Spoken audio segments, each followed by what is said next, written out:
అయితే ఈ మార్కండేయుడు ఏం చేస్తాడు? శివుని పూజ చేసుకుంటున్నాడు. ఈ శివుడు విష్ణువు వీళ్ళు భాషలు, వీళ్ళ కిందనే దేవతలు ప్రకృతులు అన్ని ఉంటాయి. వీళ్ళు మధ్యంటే ఏది చేయరాదు. వీళ్ళ శాస్త్రం ఏంటి? గడ్డి పూజ కూడా కదలదు, మోస్ట్ పవర్ఫుల్. అయితే ఆ శివుని పూజ చేసుకుంటున్న యమరాజు నేను తీసుకపోతాడు అని అంటాడు. నేను రా స్వామి పూజ కానీ నేను రా అంటాడు. ఎవరు? మార్కండేయుడు. అప్పుడు యముడు నువ్వు అట్లా నీ టైం అయిపోయిందని పాశం వేస్తాడు. ఆడు లింగం పట్టుకొని ఉంటాడు. ఓడు మార్కండేయుడు. ఆ పాశం లింగం కూడా పడుతుంది. పరంగా అసలే శివుడు ధ్యానంలో ఉంటాడు. ఎప్పుడు డిస్టర్బ్ అయిపోతాడు. శివుడిని ఏమన్నంటే ఏమన్నాడు? నవ్వుతాడు. కానీ భక్తుందంటే రియాక్ట్ అవుతాడు. ఒకసారి నరసింహస్వామి దగ్గర వచ్చిందా డైరెక్ట్ వేసి యముడిని చంపేస్తాడు. దగ్గరికి దేవతలందరూ పరిచయం అయిపోతారు. యముడు సృష్టి నిర్వహించకూడదు కదా, అర్థమవుతుందన్నా? యముడిని చంపేస్తే దేవతలు రిక్వెస్ట్ చేస్తే మళ్ళీ పంపిస్తాడు. నేను ఏమంటున్నా అంటే మీ టైం అయిపోయినా సరే, మీ మీద ఏ ప్రయోగాలు చేసినా సరే అవి పనిచేయదు. నువ్వు ఎప్పుడు ఎవరిని ఆశ్రయించాలా? స్వామిని ఆశ్రయించాలి. శివుడని కాదు, పరమాత్మ. ఆయన నారాయణుడు కావచ్చు, విష్ణు అనొచ్చు, ఏమనొచ్చు, రామానుడు అనొచ్చు. నేనేం చెప్తున్నా అంటే రాముడు రక్షించాలనుకుంటే ఎవరు శిక్షించలేరు, రాముడు శిక్షించాలనుకుంటే ఎవరు రక్షించలేరు. అదొకటి గుర్తుపెట్టుకోవాలి. నువ్వు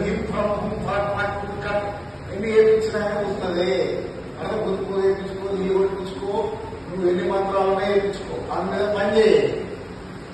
ఎవరు అనుమతిస్తే చేస్తే? స్వామి అనుమతిస్తేనే చేస్తే, లేకుంటే చేయి. అదొక్కటి లాజిక్ తెలుసుకోవాలి. మనం లేకుంటే ఏదైనా మంచి జరగగానే మనది అంటాం, చెడు జరగగానే మంచిది అంటాం. అదొకటి గుర్తుపెట్టుకోవడం. అర్థమవుతుందా? అది చాలా చాలా ఇంపార్టెంట్. క్లియర్ అర్థమవుతుందా? స్వామిని ఆశ్రయించి నిత్యం స్మరణ చేసుకున్న మీద ఎటువంటి చెడు ప్రయోగాలు అని చేయవు. నీకు నీకు జరగబోయే కీడు కూడా ఏమైపోతుంది?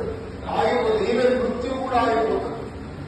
అదొక్కటి గుర్తుపెట్టుకోవాలి. ఎప్పుడు నువ్వు స్వామికి నిన్ను అర్పించుకునే విధంగా పూజ చేయాలి. నమస్తే అంటే కుదరదు. అసలు పూజలకి ఏం పని చేయి. భగవద్గీతలో క్లియర్ గా చెప్తున్నాడు, నువ్వు నాతో ఎలా ఉంటే నేను నీతో అలా ఉంటా. నీ మీద నాకు ప్రేమ లేదు, ద్వేషం లేదు. అర్థమవుతుందా? కాబట్టి దాన్ని బట్టి స్వామికి నువ్వు సమీపంగా ఉంటే స్వామి నీతో సమీపంగా ఉంటాడు. నువ్వు నేను గుడికి ఏపోతావు, ఇవాళ మంచిగా చాయ కాలేజ్ బిస్కెట్లు తింటావా, రేపు పోతా బదులు లేకపోతా, పెళ్లి లేకపోవడం. అర్థమవుతుందా? నాకు టూర్కు వెళ్తుంది ఫోన్ అని నెగ్లెక్ట్ చేస్తే నేను కూడా నెగ్లెక్ట్ చేస్తాను. సో మళ్ళీ ఇంకోటి అందరికీ ఇంకో విషయం ఉంటుంది. చేసే పాపం చేస్తావు, దేవుడి పూజ చేసి పోగానే పాపం పోయింది అనుకున్నాం. ఇంకోటి కూడా చెప్తున్నా, పాపానికి పాప ఫలితం ఉంటుంది, పుణ్యానికి పుణ్య ఫలితం. పాపం వచ్చి పుణ్యాన్ని కొట్టేయదు. చేసిన పాపానికి ఖచ్చితంగా శిక్ష అనుభవించాల్సిందే. నువ్వు ప్రకృతికి ఏమిస్తే నీకు అది వస్తాయి. సమస్య పురాణాలన్నీ బాగా